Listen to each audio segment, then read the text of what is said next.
naset nyo na yung valve clearance ng tama, nagsukat kayo ng tama, pero may lagatik pa rin, maaari ang problema na mga kaibigan ay sa inyong So what is up and good day mga kaibigan. Marahil nakaka-encounter kayo na parang ginawa nyo naman lahat dun sa motor, in-adjust nyo ng tama yung valve clearance, tama naman yung sukat, gumamit kayo ng feeler gauge, pero lumalagatik pa rin yung inyong mga motor, no? So ngayon, kanina lang na-experience ko yan. Nag-adjust ako ng valve clearance, tama yung valve clearance na nilagay ko, pero may lagatik pa rin yung motor, no?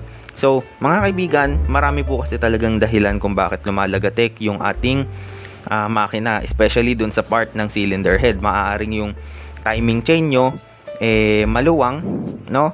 Yung mga, ano ba tawag dito? Yung mga tensioner ng timing chain nyo maaaring maluwang, kaya lumalagatik yung inyong mga motor.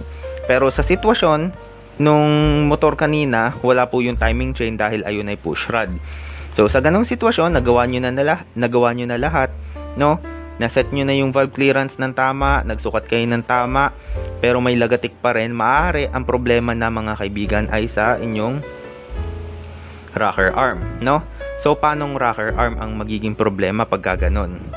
So ito halimbawa mga kaibigan, tong drawing ko na to, ito yung rocker arm, ito yung valve, no? So ang rocker arm po kasi meron niyang butas dito na pinagsusuksukan nung ating rocker arm journal, no? Parang rod yun, pahaba na tinutusok dyan, dun nakakabit or kinakabit dito sa ating rocker arm, no? So ang nangyayari mga kaibigan, kuminsan tong rocker arm natin napupudpod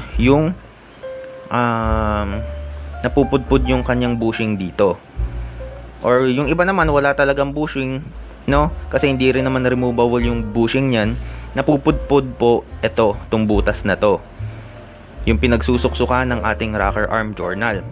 So pag napudpod yan, ang mangyayari, yung journal natin sa loob ay umaalog, no? Umaalog na po yon, aalog at aalog na ho talaga pag napudpod na yung butas na yan ng rocker arm, yung pinagkakabitan ng journal.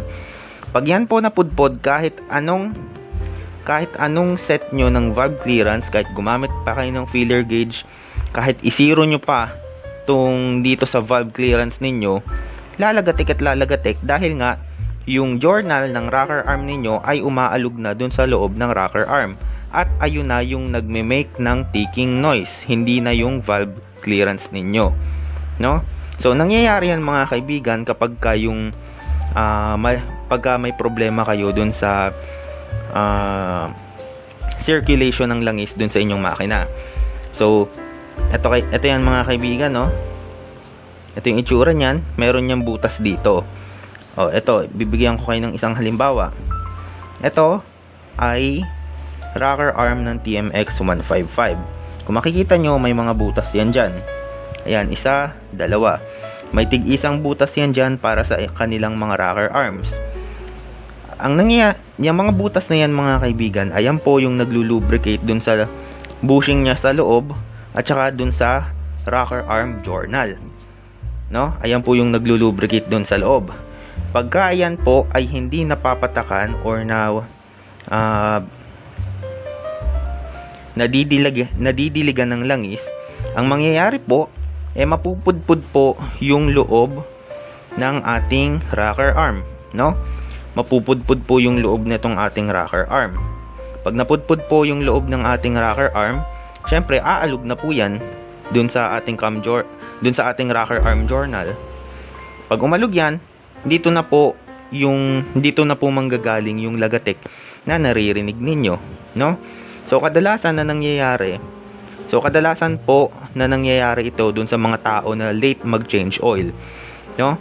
So kanina yung ginawan ko ng motor, kaya pala na nangyari yon, kaya nasira yung kanyang mga rocker arms, dahil ilang taon na siyang hindi nag-change oil.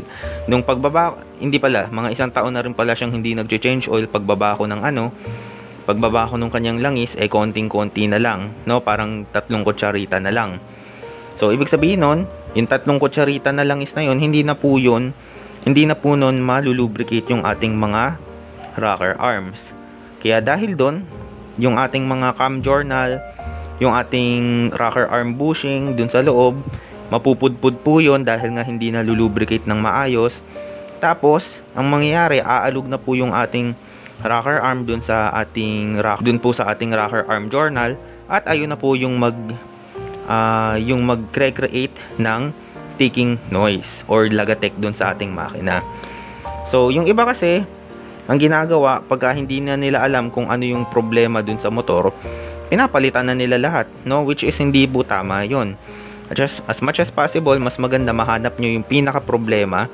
Kahit sabihin mo, yung iba kasi sinasabi nila, palitan nyo lahat para maayos, no? Para maayos na, para wala na kayong iisipin. Pero kung talagang marunong ka, mas maganda pa rin po na hanapin nyo yung totoong problema, no? Mas maganda pa rin po na hanapin nyo yung totoong problema, kasi baka mamaya hindi na pinalitan nyo nga lahat, hindi naman pala yun yung problema, di ganun din, walang magbabago, no?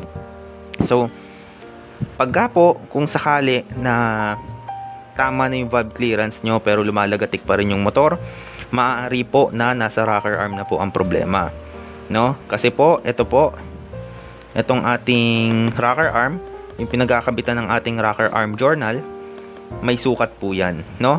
So, dun sa nung ako ay nag-aaral ng automotive, sabi sa amin, pinapasukat sa amin kasi sa kotse yun, no? Sa mga sasakyan, pinapasukat sa amin yung taba ng rocker arm journal at saka yung taba nitong butas na to ng rocker arm. Dapat daw parehas sila ng sukat, no? Kasi pagka bumaba ng konti yon, yung pagka lumaki ng konti ito compared dun sa rocker arm journal, ang mangyayari, lalagatik talaga yung inyong mga rocker arms, no? Kahit sabihin nyo na tama yung valve clearance, pagka ito lumaki ng husto, ang mangyayari niyan, lalagatik yan, no? Hindi nyo na po matatanggal yon. Ang kailangan nyo nang gawin, mag-replace ng rocker arm. Kaya isa rin yun sa dahilan, mga kaibigan, kung bakit kailangan nyo na mag-change oil sa tamang oras para hindi rin po masira yung mga internal parts ng mga motor nyo. So, ayun lang mga kaibigan, no? Isang maikli ang video lang ito. Sana may natutunan kayo kahit papaano dito sa video na to. Maraming salamat sa panonood. Babush!